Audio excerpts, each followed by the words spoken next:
আমাদের দেশে একদল বেরিয়েছে এখন, তাদের নাম আহলে কোরআন। তারা বলে হাদিস মানার কোনো প্রয়োজন নাই।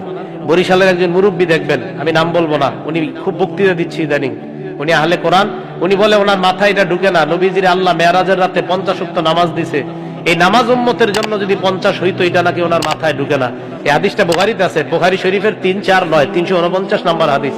ওখানে আছে রাসূল করিম সাল্লাল্লাহু আলাইহি সাল্লাম আল্লাহর কাছে গেছে, আল্লাহ 45 ওয়াক্ত নামাজ কমাইছে, ওই যে মুসা নবী পাঠাইছে, 5 ওয়াক্ত করতে করতে করতে করতে 5 ওয়াক্ত 45 ওয়াক্ত চলে গেছে, 5 ওয়াক্ত আছে। তো মুসা নবী বলেছিলেন রাজি রাব্বাক, আপনি আবার যান আল্লাহর কাছে, আপনার উম্মত পারবে না 45 ওয়াক্ত, 5 ওয়াক্ত পারবে না। তো নবীজি বলেছিলেন ইস্তাহিয়াইতু মির রাব্বি, আমার লজ্জা হয় আর আল্লাহর কাছে যাইতে।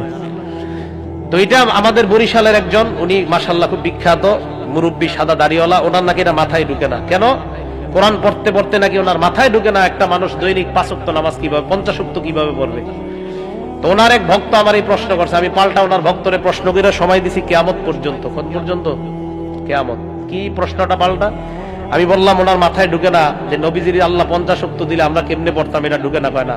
আমি বললাম সূরা মাআরিজের মধ্যে আছে, সালা সাইলুম বিআযাবি ওয়াকি' লিল কাফিরিন লাইসা লাহু দাফিউম মিনাল্লাহি যিল মাআরিজ।